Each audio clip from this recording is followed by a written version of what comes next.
ça m'a été loué tous les jours à vie en moi. Oh Éternel, pour qu'a fait merveille en vie en moi. Béni soit nous. Amen.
Écoute-moi, jeune homme, lorsque tu passes tout ton temps, comme certains hommes font, à mépriser ta femme, à l'insulter, à la traiter de bête, à crier sur elle tout le temps, à faire que des mauvaises remarques, même si elle a été bien élevée, même si elle est d'une bonne famille, il y aura un moment donné où elle en aura marre. Il y aura un moment donné où elle va te rendre la monnaie. Elle va commencer aussi à t'insulter, à te mépriser, parce qu'elle va craquer. N'oublie pas, une femme, c'est un champ qui te donne ce que tu sèmes en elle. Tu sèmes la méchanceté, tu vas récolter la méchanceté. Qui veut du respect, s'en en procure. La femme réagit par rapport à tes actions. Pourquoi je dis ça? Parce que j'ai constaté qu'il y a beaucoup d'hommes qui se plaignent de leurs femmes. Beaucoup d'hommes qui se plaignent de leurs femmes, que madame ne le respecte pas, que madame le répond mal, mais ils oublient qu'eux-mêmes, des fois, parlent mal à madame. Mais c'est normal, vous savez, je connais la femme d'une Antillaise qui était mariée avec un Antillais. Dans ce couple, c'était la bagarre. Le monsieur insultait la femme insultait le monsieur, et c'était la bagarre presque tout le temps, et la femme est devenue agressive, et le monsieur pareil, c'était comme deux tigres dans une même cage. Ils se sont séparés. Et cette femme, je bénis son mariage avec un espion français, un métropolitain.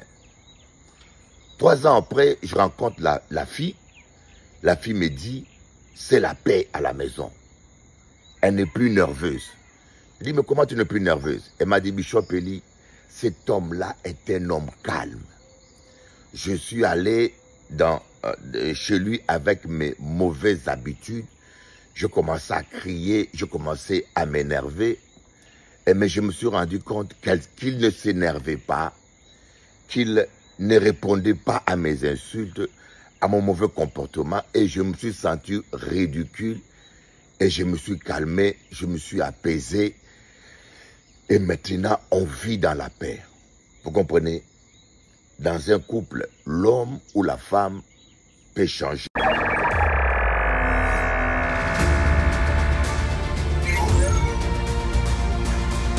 Ne quitte jamais le lit de ton mari. Pas pour un conflit, pas pour un malentendu, pas pour un moment de colère. Parce que le lit conjugal, ce n'est pas juste un meuble. C'est le dernier lien physique quand tout le reste semble fragile. Quand tu choisis d'aller dormir sur le canapé, tu envoies un message plus fort que des mots. Et ce geste, même petit, peut créer une distance qui s'installe nuit après nuit. Les disputes, ça arrive, les malentendus aussi. Mais rester dans le même lit, même en tournant le dos, c'est déjà dire « Je suis en colère, mais je ne te rejette pas. Je souffre, mais je choisis quand même de rester proche. » C'est ça l'amour mature, ce n'est pas fuir le conflit. C'est rester même quand c'est inconfortable. Parce qu'un couple ne se détruit pas d'un seul coup. Il se détruit à force de petites distances accumulées. Alors souviens-toi, quoi qu'il arrive, ne quitte jamais ce lit. Parce que c'est souvent là, dans le silence, la nuit, que les cœurs se réconcilient sans même avoir besoin de mots. Tu t'es déjà cher. Un braquage est en cours. Regardez comment ce monsieur appuie sur son dos comme ça. Il va finir. Bon, le débat entre chrétiens... Chers amis pro-Congo, bonjour, j'espère que vous allez bien. Moi aussi.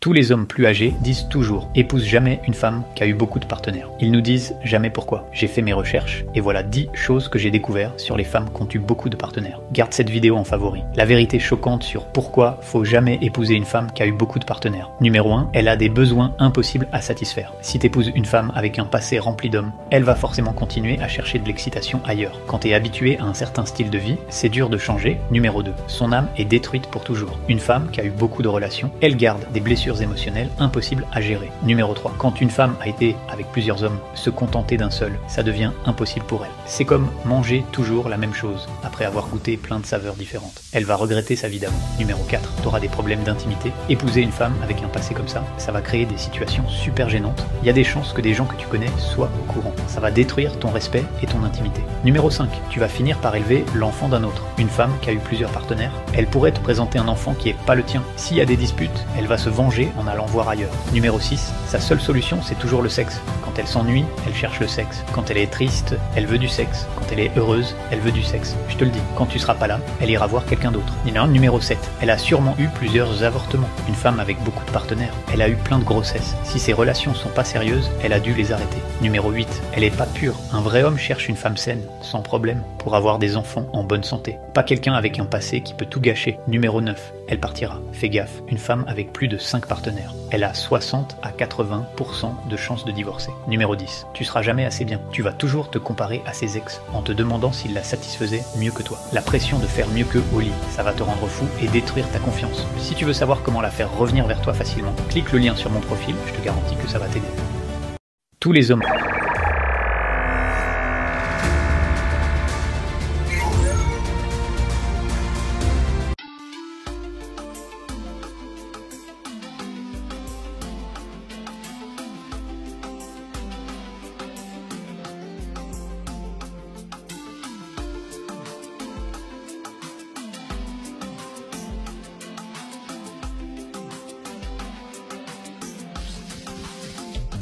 Nous les meilleurs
Bonjour, chers amis téléspectateurs.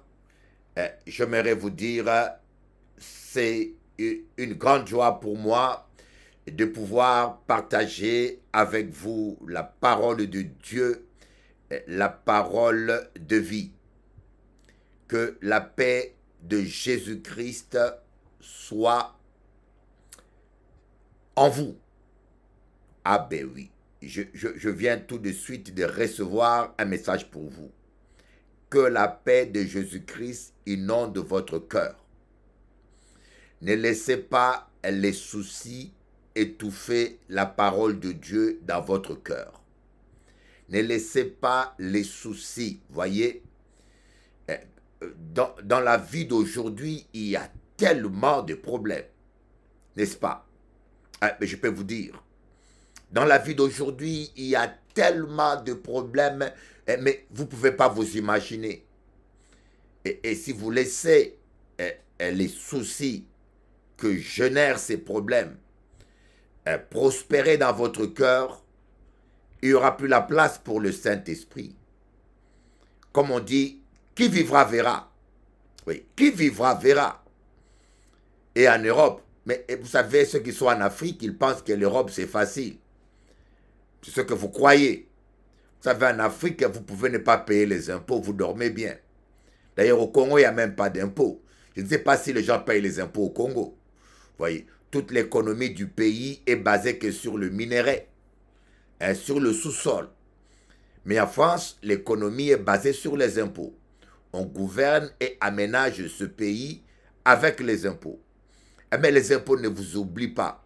Même quand vous mourrez, votre cadavre doit payer les impôts.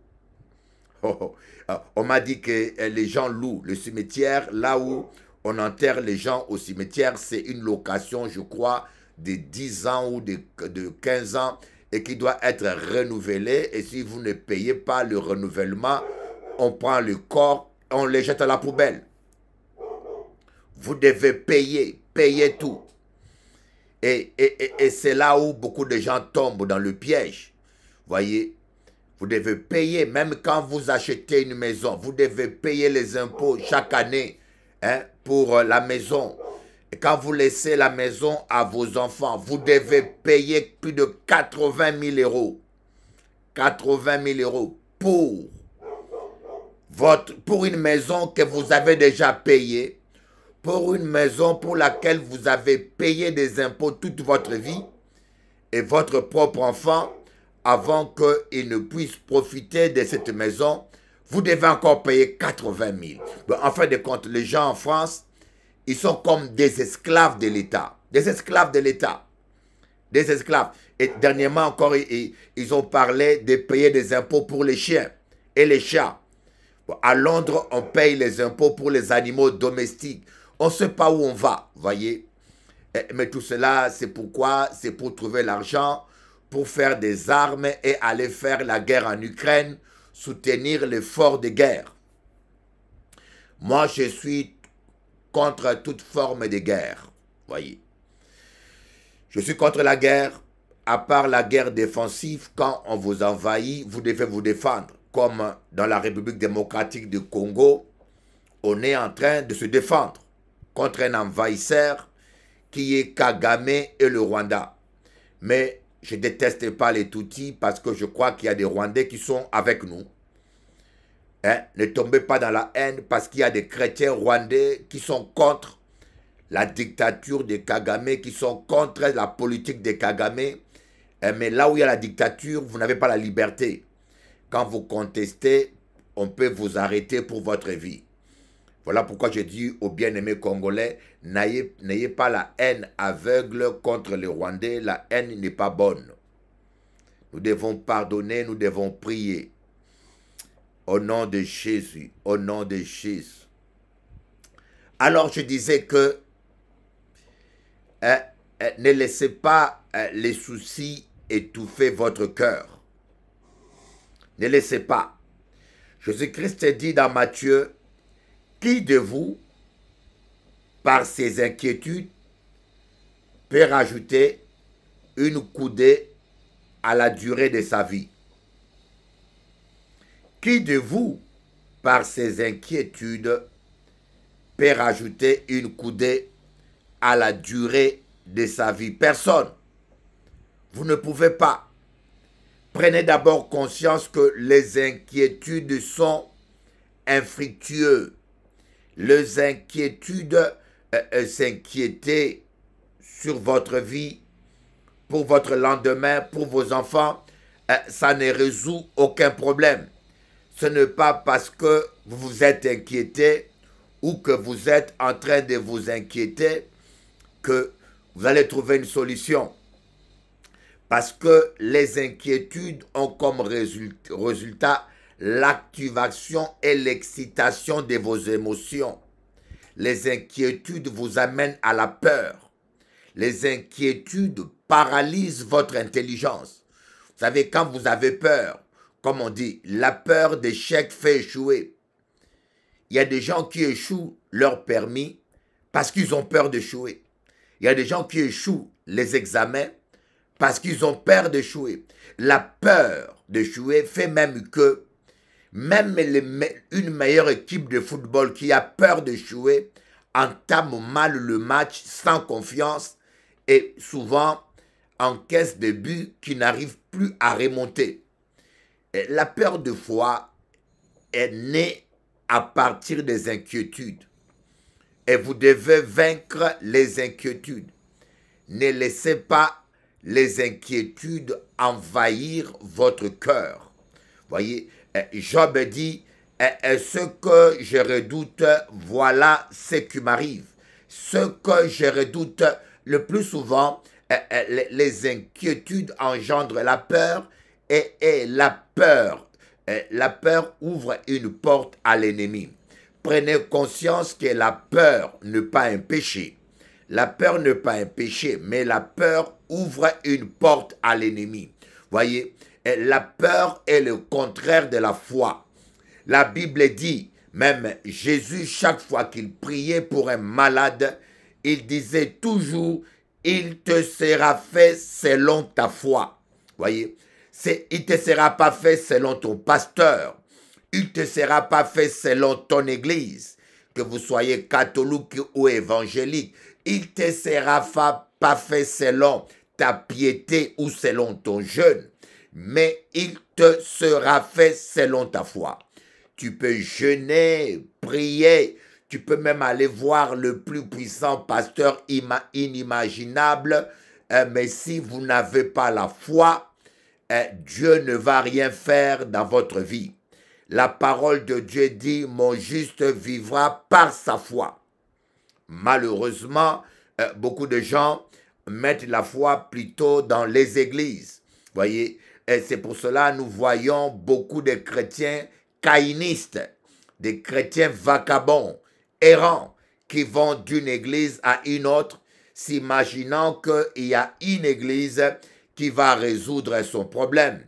Et malheureusement, nous avons beaucoup de prétendants hommes de Dieu qui abrutissent les chrétiens en leur faisant croire que leur vie dépend d'eux. Ta vie dépend de ta foi. Ta santé dépend de ta foi. Ton avenir dépend de ta foi. Je veux que tu comprennes une fois pour tout, il te sera fait selon ta foi. Amen. Selon ta foi.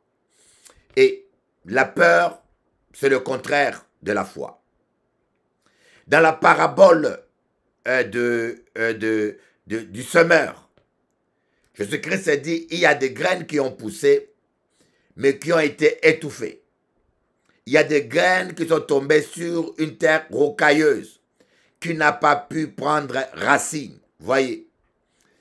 Donc, les soucis de ce monde, comment je paierai mon loyer, comment je paierai mon crédit, comment, voyez, même, il y en a même surtout, l'un des plus grands des soucis, c'est le mariage. Voyez, j'ai une page que j'appelle Mariage heureux. Mariage heureux, il est sur TikTok, il est sur Instagram, il est sur Facebook. Dans cette page-là, je parle du mariage Et j'ai vu des commentaires des gens. Quelqu'un a dit, le mariage est la plus grande escroquerie du monde. Quelqu'un a écrit ça. Dans ma dernière vidéo, ce matin, je lisais le commentaire des gens. Je vis un monsieur qui a écrit, le mariage, c'est la plus grande escroquerie du monde. Parce qu'on vous promet le bonheur, mais la plupart des gens ne trouvent pas le bonheur. Et une dame, et j'ai vu des gens le soutenir, approuver cela. Et une dame a dit, vaut mieux être seul que de supporter quelqu'un de désagréable toute sa vie, quelqu'un de méchant. Mais oui. Et c'est vrai que quand nous faisons le bilan, le mariage aujourd'hui, c'est plus mauvais que positif. C'est plus négatif. Les gens souffrent plus dans les mariages que ne se réjouissent. Les gens trouvent plus de tracasseries que de joie. Et ceux qui ne divorcent pas restent toujours ensemble, comme par contrainte. Parce qu'il ne faut pas couper la maison en deux. Certains continuent parce qu'il y a des enfants. Certains continuent parce qu'ils ne savent pas où aller. Et certains continuent pour des raisons financières. Oui. Donc, l'une des sources la plus répandue de nos soucis, c'est le mariage. Combien de femmes s'inquiètent tout le temps pour leur mari? Combien des hommes s'inquiètent tout le temps pour leur femme? Oh oui. La pire des choses maintenant, je vous l'ai dit, vous les chrétiennes, ne vous conformez pas au siècle présent. Une femme sérieuse, il y a des femmes qui ont une autre tenue dans le milieu professionnel et une autre tenue dans l'église. C'est une honte. Voyez? Il y a des femmes qui ont une tenue spéciale pour le travail, une tenue spéciale pour l'église. À l'église, quand vous la voyez, vous lui donnerez bon Dieu sans confession. Comme disent les catholiques, vous allez dire celle-là, c'est la Vierge Marie. C'est une femme sainte, une servante de Dieu. Mais au travail, elle s'habille comme une prostituée. Au point où même, quand elle s'assoit en face de toi, on voit son caleçon. Elle met des robes transparentes. Vous voyez même la couleur de son sous-vêtement. Vous savez, les gens ont double facette. Voyez. Et rappelez-vous, la femme passe plus de temps avec ses collègues qu'avec son mari dans le monde aujourd'hui. Et pareil que l'homme. L'homme passe plus de temps avec ses collègues au travail qu'avec sa femme. Est-ce que vous comprenez ce que cela veut dire? Il suffit que dans le mariage, qu'il y ait une crise affective, une crise relationnelle, l'ennemi profite. Et malheureusement, les hommes sont plus gentils et souriants au travail qu'avec leurs femmes. C'est ça l'hypocrisie des hommes. Au travail, tu es galant, tu es serviable, tu es rigolo, tu es souriant devant les collègues femmes, mais chez toi, à la maison, tu es le diable en personne. Tu es un véritable démon. Parce que tu joues bien ton jeu de la séduction. Vous voyez, une escroquerie. Et la femme qui est stupide et bête va croire à tes dents pourries. Il va croire à ta fausse gentillesse. Et peut-être il va lâcher son mari parce qu'il va croire que tu es l'idéal. Et bien sûr, le réveil sera catastrophique et cauchemardesque. Le réveil sera catastrophique et cauchemardesque. Et parfois fatal et trop tard. Nous avons tous des soucis. Est-ce que c'est possible de vivre sans problème dans ce monde? Non. Malheureusement, non.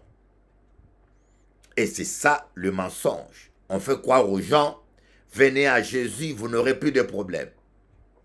Il y a des pasteurs qui prêchent comme ça, des chrétiens, ils disent, venez à Jésus, vous n'aurez plus de problème. Mais même Jésus lui-même a eu des problèmes. Et je vous dis, même Jésus lui-même a eu des problèmes. Hein? Ses propres frères ne croyaient pas en lui. C'est déjà un problème.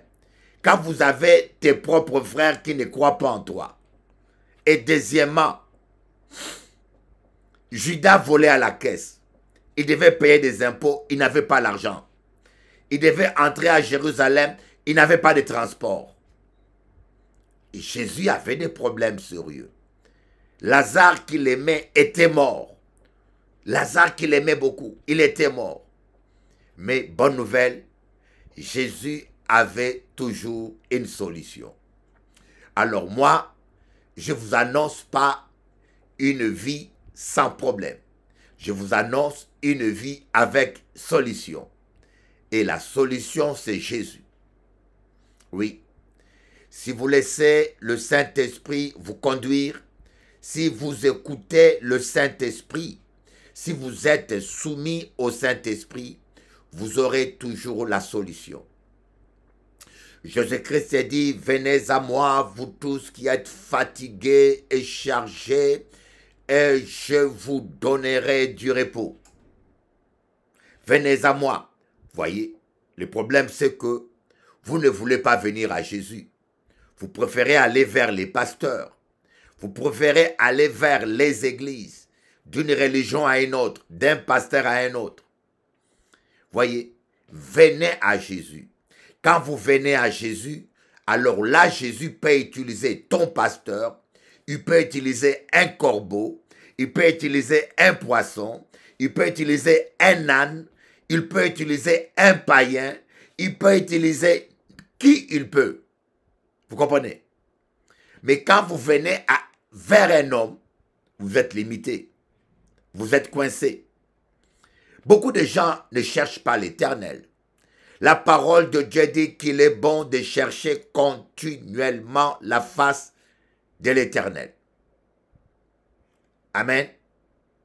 Qu'il est bon de chercher continuellement la face de l'Éternel. Qu'il est bon de chercher continuellement. Mais, messieurs, vous êtes à la recherche continuelle d'une église magique. Voilà pourquoi beaucoup de gens sont séduits par tous ces faux pasteurs, ces faux prophètes, ces hommes vicieux, ces voleurs, ces manipulateurs. Parce que vous ne cherchez pas l'Éternel, vous cherchez un gourou. Voyez, hier, une dame m'a posé la question, est-ce qu'on peut appeler un prophète voyant? Voyez, voilà, voyant. J'ai dit, mais il y a déjà le mot prophète qui est biblique. Il y a certains passages où on nous dit les prophètes étaient appelés voyants. Mais ce terme, je l'estime impropre aujourd'hui parce qu'il y a une confusion entre le voyant de la sorcellerie, le voyant qui pratique. Venir à Dieu, c'est se repentir de sa mauvaise vie et prendre la décision de marcher dans l'amour, de marcher en nouveauté. Et la repentance commence par un regret. Je reconnais que j'ai fait du mal aux gens. Je reconnais que j'ai détruit les cœurs de plusieurs femmes et de plusieurs hommes. Je reconnais que j'ai fait du mal à mon frère. Je reconnais le mal que je fais. Voyez, la vraie récompense, la vraie repentance commence par la reconnaissance du mal qu'on a fait et le regret. Et après maintenant, je m'engage à marcher dans l'amour. C'est ça venir à Dieu. Mais beaucoup de gens ne viennent pas à Dieu. Ils viennent à un homme. Ils ne regrettent pas le mal qu'ils ont fait. Ils ne reconnaissent même pas le mal qu'ils ont fait. Mais ils viennent simplement à l'église pour être délivrés. Ils ont toujours le même cœur méchant. Ils ont toujours... si on lui disait qu'il y a un voyant ou un sorcier qui peut les guérir, ils iraient. Mais ils viennent vers le pasteur très souvent parce qu'ils ont essayé tous les voyants, ils ont essayé tous les sorciers, ça n'a pas marché, et ils se disent, on va essayer Jésus. Vous voyez, là, vous venez que pour votre solution. Vous venez que pour recevoir un bienfait. Mais Dieu veut que vous venez à lui. Vous venez à lui parce que vous avez décidé d'abandonner la mauvaise vie. Parce que vous reconnaissez le mal que vous avez fait et que vous avez décidé maintenant de marcher d'après la loi de Dieu. Voyez, c'est la raison pour laquelle dans nos églises, il y a de plus en plus de gens méchants. Il y a de plus en plus de gens méchants, de gens que vous appelez pasteurs, mais qui ont une méchanceté même que les païens n'ont pas. Voyez, des pasteurs, vous appelez quelqu'un pasteur, il trafique les papiers, il trafique les... Mais vous appelez ça un pasteur aux États-Unis, il y a un pasteur qui trafiquait les chèques de fidèles. Tu lui fais, il trafiquait le chèque des personnes âgées. On lui fait un chèque de 100 $, il rajoute un zéro, ça fait 1000 $. On lui fait un chèque de 1000 $, il rajoute un zéro, ça fait 10 000 $. Ce monsieur a volé même des héritages des personnes âgées. Mais comment vous pouvez appeler une telle personne pasteur? Comment vous pouvez appeler un tel voleur pasteur? Et la plupart de ces gens-là que vous appelez pasteurs ne sont pas des pasteurs. Un pasteur établi par un escroc n'est pas un pasteur. Un apôtre établi par un voleur n'est pas un apôtre. Écoutez-les bien. Les gens veulent, les gens disent, ah, cet homme-là, c'est un voleur, c'est un escroc, mais le ministère qu'il m'a donné est vrai. Non, non. Jean-Baptiste était fils de sacrificateur. Voyez, la généalogie est très importante dans la Bible. On connaît les gens par leur traçabilité, par leur généalogie. Dis-moi qui t'a établi pasteur, je te dirai si tu as été établi par l'esprit. Un homme charnel ne peut pas établir un pasteur par l'esprit. Si c'est un charnel, un voyou, voyez, regardez, j'ai une femme, une sœur en Christ qui est allée en Afrique et on l'a établi pasteur et prophétesse. Mais la dame est bipolaire. La dame est bipolaire. La dame est schizophrène. Je vous dis, la dame est schizophrène, bipolaire. Elle va en Afrique avec de l'argent. Il y a un pasteur africain qui l'a établi prophétesse. Voyez, et elle revient en France. Elle crée une page Facebook, prophétesse. Voilà, prophétesse. On l'appelle prophétesse. Voilà un peu le vrai problème que nous avons aujourd'hui. Une vie sans problème n'existe pas. Je n'aimerais pas te décevoir, mais ce que je peux te dire, mais une vie de paix avec solution, Jésus te la propose.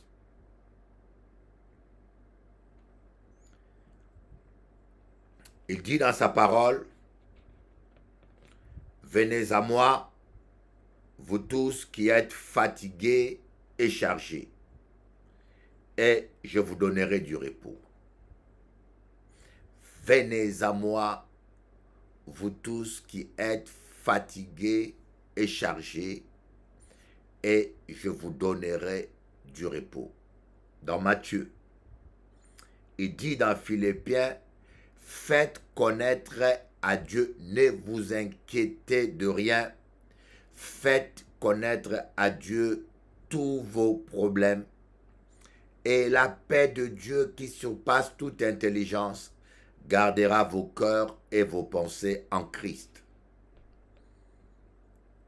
C'est si simple. Si simple, hein?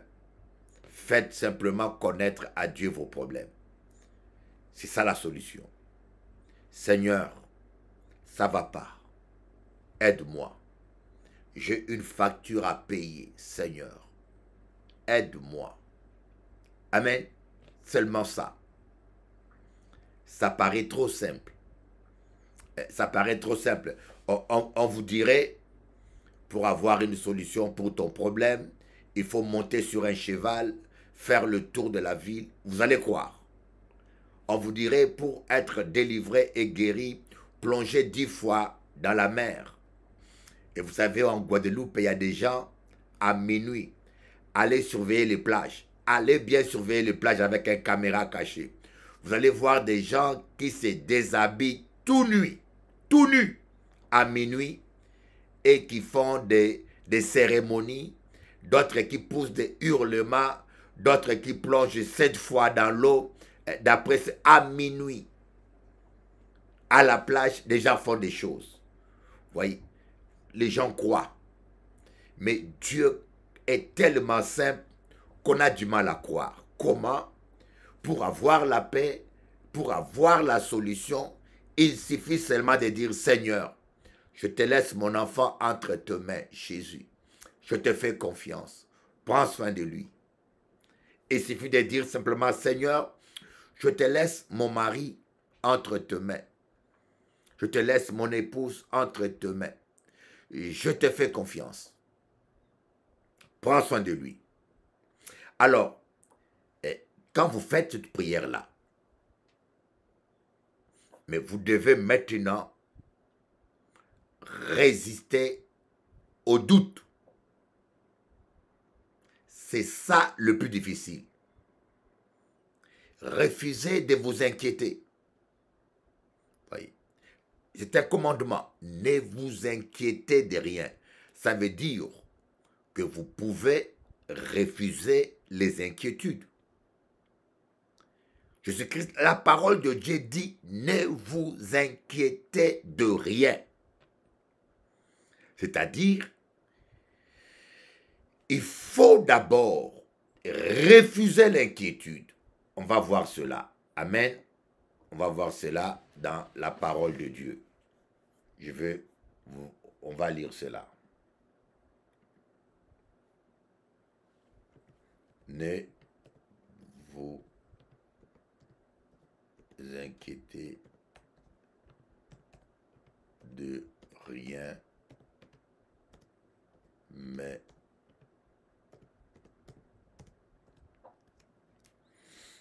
Philippiens, voyez, Philippiens, chapitre 4,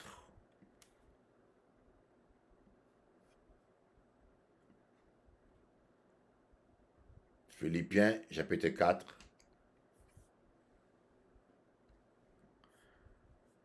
Philippiens,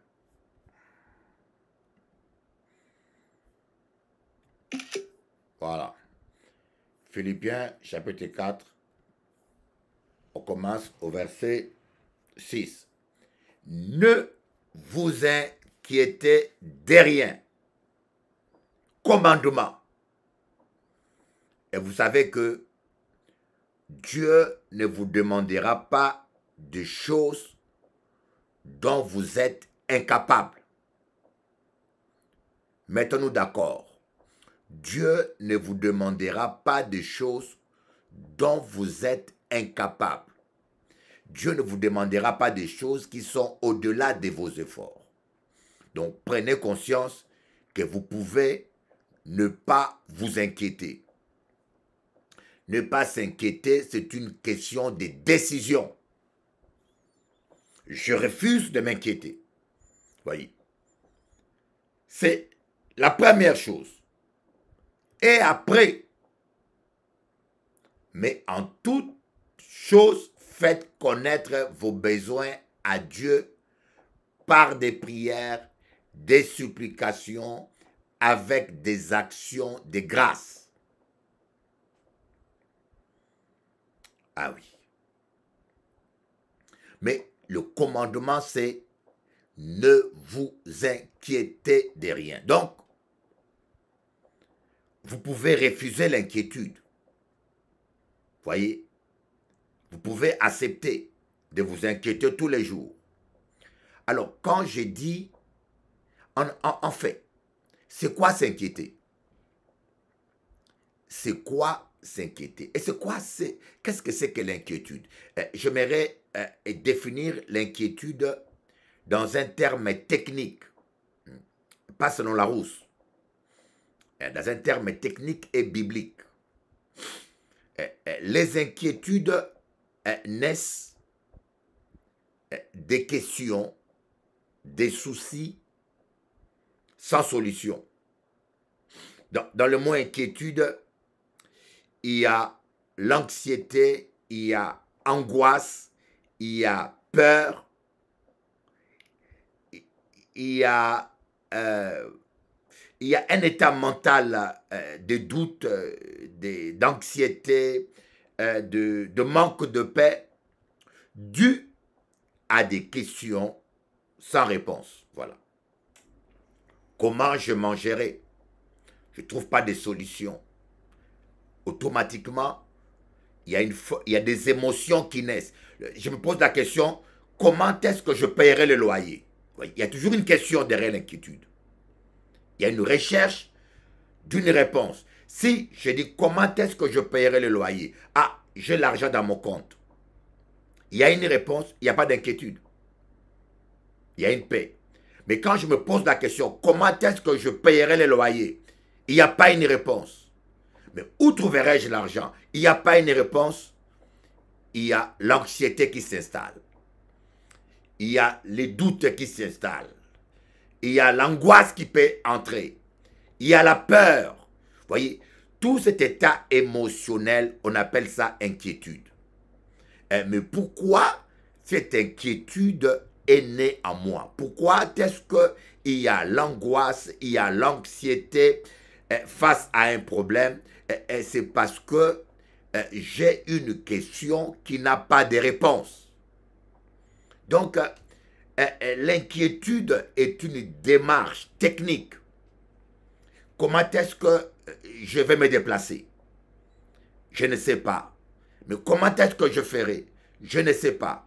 Et je commence à douter, je commence à devenir anxieux, je commence à m'agacer parce que je ne trouve pas de réponse. Donc l'absence de solution à l'absence de solution à un problème crée l'inquiétude. Donc l'inquiétude est un état mental où une personne n'a pas de réponse. Un état anxieux, un état angoissant, un état nerveux, un état peureux, un état mental où tu n'as pas la paix parce qu'il y a une question sans réponse. Voilà un peu ce que j'appelle techniquement l'inquiétude. Et quand on vous dit « ne vous inquiétez pas », ça veut dire « ne vous posez pas de questions ». C'est la raison pour laquelle Jésus a dit « ne vous inquiétez pas de quoi vous mangerez, de quoi vous vêturez ». Donc l'inquiétude va de pair avec des questions. Quand vous lisez dans Matthieu, Jésus dit « ne vous inquiétez pas de quoi vous allez vous vêtir, de quoi vous allez manger ». Pourquoi? C'est parce que l'inquiétude est l'absence de réponse à des besoins vitaux ou à des besoins essentiels. Et cette absence de réponse crée en vous l'anxiété, crée en vous un mal-être, crée en vous la peur, crée en vous la tristesse. Bon, il suffit d'enlever la question. L'inquiétude n'a plus de raison d'être. Donc quand on vous dit de ne pas vous inquiéter, en un mot, on vous dit de ne pas vous poser des questions. Faites seulement confiance à Dieu. Ne dites pas, mais comment je vais manger demain? Dis, Seigneur, je ne sais pas comment je mangerai demain, mais je sais que toi, tu t'en occuperas. Un point trait. Seigneur, je ne sais pas comment je payerai le loyer demain, mais je sais que tu agiras et tu pourvoiras. Vous voyez? Il faut refuser les questions. Il faut refuser les questions parce que l'avenir appartient à Dieu. Et parfois, Dieu a des solutions inimaginables. Écoutez-moi. Des fois, Dieu a des solutions que vous ne pouvez pas vous imaginer. Voyez, Lazare était malade. Marie et Marthe étaient angoissées. Elles avaient peur. Elles étaient agitées. Mais Jésus, lui, savait que cette maladie était pour la gloire de Dieu et que Lazare allait ressusciter. Mais si Marie et Marthe savaient que leur frère Lazare qui est malade allait mourir et que Jésus viendrait le ressusciter, elles ne seraient pas inquiètes. Elles n'allaient pas pleurer. Donc, quelque part, les inquiétudes sont dues à l'absence des révélations. Quand vous n'avez pas la révélation, comment est-ce que Dieu agira? Comment est-ce que je trouverai l'argent?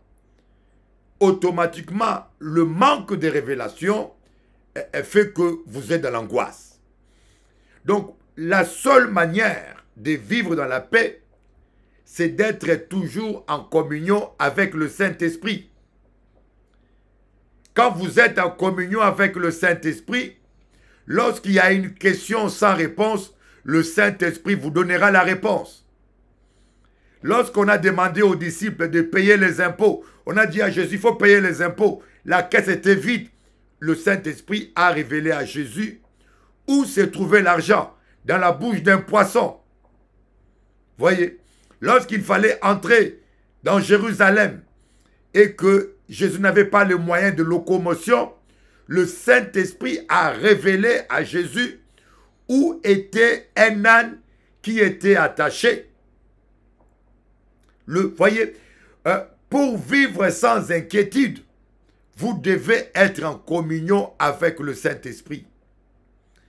Et c'est l'une des raisons pour laquelle l'apôtre Paul a dit, ne donnez pas accès aux démons. N'attristez pas le Saint-Esprit. Parce que quand vous attristez le Saint-Esprit, il ne parle plus. Quand vous attristez le Saint-Esprit, il ne vous parle plus. Et c'est là où viennent les inquiétudes. Tu es dans une situation où tu es perdu. Et je me rappelle, lorsque je me suis marié avec Jennifer, oh là là, c'était l'une des périodes la plus difficile de mon ministère. La salle de Bergevin, le propriétaire qui avait la moitié de la salle a vendu la salle. Alors, il a construit un mur. Il a coupé la salle en deux. On s'est retrouvé dans une partie de la salle. Et en coupant la salle à deux, il y avait un seul compteur. Et ils ont débranché en désordre des fils de courant haute tension. Je vous dis, quand vous venez dimanche à l'église, vous voyez des fils de courant haute tension. Vous voyez un grand mur sale, coupé en deux. Nous avions perdu du monde. Nous avions perdu du monde. Et l'autre propriétaire nous dit aussi qu'il va vendre, qu'on était dehors. Je suis allé voir les salles ailleurs, à Jarry. Les salles sont tellement chères. On louait notre salle 4 000 €. Mais à Jarry, la salle de la même taille que celle que nous louons, 7 000 € minimum, 11 000 €. Et on avait même du mal à payer une salle de 4 000 €. Il fallait maintenant payer une salle de 11 000 €. Je vous dis, c'était terrible. Terrible comme terrible. Je vous dis que j'étais perdu. Je vous avoue, j'étais perdu. Je commençais à jeûner. Je commençais à prier. Et un jour, je suis allé voir le frère Lucien. Un ancien, il est maintenant pasteur. En parlant avec lui, il m'a dit, mais Bishop Eli, tu cherches une salle. En face de moi, il y a une salle fermée. Personne ne l'occupe. Je vais chercher qui en a besoin. Et qui est le propriétaire? Et moi, je suis retourné, j'ai dit, bon, cherche. Je continue à prier. Une voix douce me dit, va demander à Lucien, est-ce qu'il a trouvé le propriétaire? Je suis retourné le voir. Je lui ai dit, mais est-ce que tu as trouvé le propriétaire? Il m'a dit, ah non, je n'ai pas encore cherché. Je vais chercher. Je suis retourné prier. Il a demandé, il a eu le propriétaire. On est venu s'asseoir dans son bureau. Mais le problème, J'avais pas l'argent pour la caution. J'avais pas l'argent pour aménager. Je n'avais rien comme rien. 3 mois de Covid avec interdiction de faire des réunions. Imaginez-vous, pendant 3 mois, on payait une salle. On ne pouvait pas être dans cette salle. Donc, toute ma caisse était vide. Et j'étais là. Oh, pourvu qu'il ne me demande pas de payer 3 mois de caution. Où trouverais-je l'argent? Même le prix du loyer, j'avais peur. Je disais, pourvu qu'il ne me demande pas. Le monsieur était là. Il fallait encore qu'il accepte. Qu'il accepte de me le louer. On était là. On discutait avec le monsieur lycéen. Il parlait un long français. Mais moi, je luttais contre la peur. Je disais au nom de Jésus. Un soir, je suis allé dans mon bureau, je priais. À 6 heures du matin, le frère lycéen est venu sonner. C'est la première fois que quelqu'un vient sonner chez moi à 6 heures du matin dans mon bureau. Parce que je dormais dans mon bureau maintenant. Et Dieu m'a dit, c'est le signe que je te donne cette salle. Et nous sommes allés là. Le propriétaire m'a donné la salle, sans caution, jamais vu, en Guadeloupe. Il m'a donné la salle sans caution. Il m'a fait un prix. J'ai dit waouh, waouh, waouh, waouh, waouh, waouh, waouh, waouh, waouh, waouh, waouh. Seigneur, tu m'as sauvé. Et maintenant nous sommes là. Ne vous inquiétez pas. Ne vous inquiétez pas. Gardez votre communion avec le Saint-Esprit. Le problème vient quand les gens ne sont pas en communion avec le Saint-Esprit. Quand tu n'es pas en communion avec le Saint-Esprit, un problème vient, mais tu vas paniquer. Parce que c'est le Saint-Esprit qui nous aide. Qui te dira le mot qu'il faut.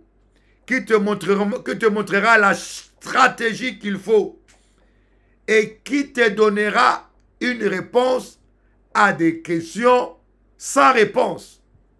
C'est le Saint-Esprit qui va te rassurer. C'est pour cela que tu as intérêt à ne pas attrister le Saint-Esprit. Ne vous inquiétez de rien. Il faut résister. Chaque fois que vos pensées, chaque fois que le diable vous bombarde avec des questions, refusez de répondre. Et comment tu trouveras l'argent? Satan, ce n'est pas ton problème. C'est Dieu qui pourvoira. Mais comment est-ce que ça marchera? Ce n'est pas ton problème, c'est le problème de Dieu. Mais comment est-ce que tu vas, comment est-ce que tu seras guéri? Ce n'est pas ton problème, c'est le problème. Refusez les questions du diable. Le diable est un interrogateur. Est-ce que Dieu a-t-il réellement dit? Est-ce que le diable viendra toujours vous bombarder des questions. Mais comment est-ce que ça marchera? Est-ce que ton dossier passera? Satan, tais-toi, ce n'est pas ton problème, c'est Dieu qui s'en occupe. Mais est-ce que la voiture roulera? Satan, tais-toi, ce n'est pas ton problème, c'est le problème de Dieu. Voyez, quand on dit ne vous inquiétez pas, refusez de dialoguer avec le diable, refusez de répondre à ces questions, faites confiance au Saint-Esprit. Et vous allez voir, la paix de Dieu, qui surpasse toutes choses, gardera votre cœur en paix en Christ. Les chrétiens vivent dans la peur. Ils sont en train de lier les démons qui n'existent pas. Esprit de facture, tu t'en vas. Esprit de facture, esprit de ceci, esprit de cela. Lâche-moi. Esprit de maladie, lâche-moi. Esprit de... Mais c'est la peur qui vous pousse à lier les démons qui ne sont même pas là.